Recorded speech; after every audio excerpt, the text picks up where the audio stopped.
Olá, boa tarde a todos.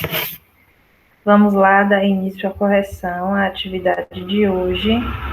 A Pro teve um probleminha aí e sem querer acabou colocando geografia, mas era atividade de matemática. Mas quem fez geografia não tem problema. Acompanha agora a correção e aí aproveita, pega o livro e já vai anotando as respostas, tá certo? Então vamos lá. Na atividade de matemática hoje, falou sobre os números naturais, que seriam então um conjunto de números, né, que vem após o zero, né? Aí nessa atividade vem falando também sobre o antecessor e o sucessor.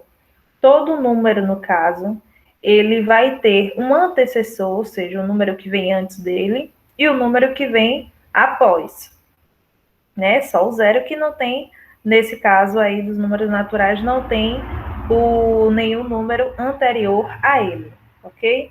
Aí ele deu exemplo do número 17, que o sucessor do 17, então, é o 18, o antecessor do 17 seria, então, o 16, e assim por diante. Então, é todo número que vem antes, é o antecessor, o número que vem depois é o sucessor.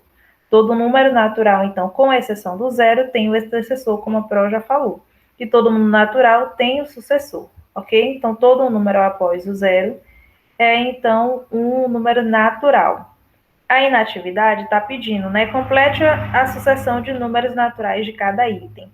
Aí tem 191. Aqui tem o 201, né? Apresentou o 201 e o 203. Se eu tenho um quadradinho antes do 203 e antes desse quadradinho tem o 201, qual é o número que vem depois, ou seja, que é antecessor a 201 e que é antecessor a 203? 202. Se aqui está tendo uma lógica de sequenciada, significa que aqui é a mesma coisa. Então, quais são os números que vêm antes de 201? 200, 199, 198. A letra B é a mesma coisa. Aqui trouxe 740 e 741. Eu verifiquei, então, que é uma sequência. Nesse caso, dessa sequência, eu vou também dar continuidade. Então, quais são os números que é sucessor a 741, 742, 743? Quais são os antecessores a 740, 739 e 738? Aqui colocou uma sugestão, então, para vocês darem uma sucessão, uma sequência, então, sobre os números naturais, que aí fica a critério de vocês, ok? Vamos lá, então, para a página 13. Na página 13, traz aí um quadro para vocês colocarem o sucessor e o antecessor. Ou melhor, desculpa, na segunda questão fala, né? Considere o menor número natural formado por 3 algarismos iguais. Quais seriam o menor número formado por 3 algarismos iguais? 111, né? O menor número, se a gente for parar e pensar, que é formado por 3 números iguais. Vamos lá, qual seria o número formado por 3 números? Primeiro eu vou pensar qual é 100. Mais 100, 100, são 3 algarismos iguais? Não. Então, qual seria então a sequência após o 100, que teria então números iguais? 101? Não. 102? E assim por diante. Então, vou conseguir encontrar, logicamente, o número 111, que seria então os 3 algarismos iguais, que seja então, que é o número natural. Ok? Aí está pedindo, então, o antecessor e o sucessor de 111. 111, qual é o antecessor de 111? O que é que vem antes de 111? 110. Qual é, então, o sucessor de 111? 112. Do 3 é para a gente completar o quadro, o antecessor e o sucessor. Aqui ele trouxe os 2 números iniciais, né? 370. Qual é o que vem antes de 370? 369. Sucessor, 371. 800, qual é o antecessor? 799. Qual é o sucessor? 801. Aqui ele já trouxe, então, o antecessor. Qual seria, então, o número aqui? É o que vem depois, né? 520 e o sucessor de 520, 521. Aqui ele trouxe 609 e trouxe 611. Então, quem é o número antecessor a 611? Qual é o sucessor a 609? 610, ok? Aí no quarto, considerando então a informação a seguir, o número da casa de Karina é 700, o número da casa de Gláucia é sucessor ao número da casa de Karina. Qual é o sucessor de 700? 701. O número da casa de Cristiane é antecessor do número da casa de Karina. Aí complicou um pouquinho, né? Vamos lá. Se o número da casa de Gláucia é sucessor a de Karina, 701. 701, então, qual é o antecessor do antecessor de 701? O antecessor de 701 é 700. E o antecessor desses 700, 699. Aqui, na letra A, qual é o número de Gláucia? 701. Lara respondeu que o número de Cristiane é 699. A resposta de Lara está correta? Não, por quê? Pois o antecessor de 700 é 699 e o antecessor desse número é 698. Assim, o número de Cristina é 698. Então, o número de Cristina, o antecessor do antecessor, é 698. Aí a letra C pergunta: escreva o número da sua escola, o antecessor e o sucessor dele. Como aqui a gente não está sabendo o número da escola, deixo aí como sugestão para vocês colocarem o número da casa de vocês e o antecessor desse número e o sucessor da casa de vocês, tá certo? Aí aqui o quinto, que também é uma questão pessoal, cada um vai escrever aí sua resposta. Com um colega escreve o número 3 algarismos diferentes e aguardem. Esse aqui seria para a gente fazer na escola, tá? Mas aí podem deixar em branco, já que a gente não vai ter condições de fazer todo mundo junto, ok? Então, referente à atividade de matemática, são essas questões. A atividade de português foi uma atividade que trouxe aí uma fábula, e essa fábula, ela então, a gente vai ver sobre interpretação de texto e também falar um pouquinho sobre parágrafo, tá? Vamos lá. Vou iniciar logo pedindo para vocês compreender a questão do parágrafo. O que é parágrafo? Toda vez que eu tenho um conjunto de texto separado por outro e principalmente que apresenta um ponto final, significa que eu tenho um parágrafo.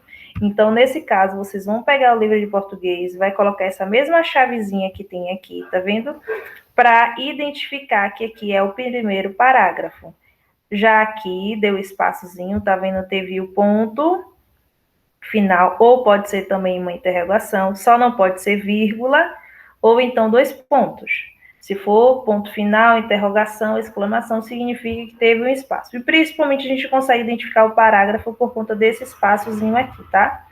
Então, aqui o primeiro parágrafo, coloca a chavezinha aqui, ó, no segundo parágrafo. Vamos lá para outra página que tem mais um pouco. Aqui tem, então, o terceiro parágrafo. E aqui tem, então, o quarto parágrafo. Ok? Aqui está apresentando um pouquinho sobre o autor, é importante que vocês conheçam. Vamos lá para a atividade. Vamos lá. Primeiro, pode-se afirmar que tempo, o lugar e os personagens do poema de Cineas Santos são iguais aos da fábula lida anteriormente, por quê? É igual, gente, a fábula? Não. Pois o poema História se passa no verão e a fábula no inverno. Olha, então são em tempos e períodos diferentes. Os demais elementos, eles coincidem. Então, eles são em tempos diferentes, né? Vamos lá. Aí o segundo está pedindo para a gente sublinhar no poema um verso que correspondam à fala do narrador. Então, aí vocês vão sublinhar lá alguma fala do narrador. Aqui a gente trouxe no tronco de uma palmeira, que é uma fala do narrador, uma cigarra faceira, canta, canta sem parar. Então, vocês podem circular lá no texto alguma dessas falas. Releia o verso. Canta o esplendor do momento pelo prazer de cantar. Escreva uma palavra com o mesmo sentido da palavra destacada, esplendor. O que é uma coisa esplendorosa? O que é esplendor? É uma coisa grandiosa, né? Que tem importância, uma coisa gloriosa, que tem encanto. Então, qualquer uma dessas palavras pode expressar o que é esplendor. Tendo qualquer dificuldade, acesse o dicionário, pode ser aquele que a Pro indicou na outra aula, dicionário online, verifica lá palavras que a gente vai ver falar sobre sinônimo. O que é sinônimo? São significados parecidos ou iguais de uma mesma palavra. Então, essas palavras aqui são sinônimas de esplendor, tá ok? Letra B. Como explicar o sentido do verso pelo prazer de cantar? Assinale a alternativa que melhor explica por que a cigarra cantava. Aí aqui tem, porque seu alimento estava garantido, porque gostava, e isso era importante em sua vida, porque espantava sua insônia. Pelo prazer de cantar, está indicando o quê? Ela gosta de fazer isso, ela tem um prazer em fazer isso. Então, porque ela gostava e era importante para ela cantar. Aí o quarto, relê esse verso em que o narrador fala da formiga. Quase morta de fadiga, a diligente formiga trabalha, sofre e assunta. Reescreva o verso destacado, empregando palavras com sentido equivalentes. Equivalente significa igual. Então, quase morta de fadiga. Quando a gente está morto de fadiga, a gente está o quê? A gente está exausto, a gente está cansado, a gente está esgotado, a gente está morrendo de cansaço. Então, essas são expressões parecidas com essa fala de quase morta de fadiga. O quinto, circula no poema 3 versos em que a cigarra descreve o que fazia. Então, a gente viu aqui nessa parte do poema que ela expressava o que fazia, né? Essa é a minha profissão. Canto é trabalho e lazer, do meu canto me alimento. Então, essas são as partes onde ela expressa o que ela fazia, ok? Então, por hoje é só essa atividade aí de português e de matemática. Desejo a todos, então, uma boa tarde, um bom descanso.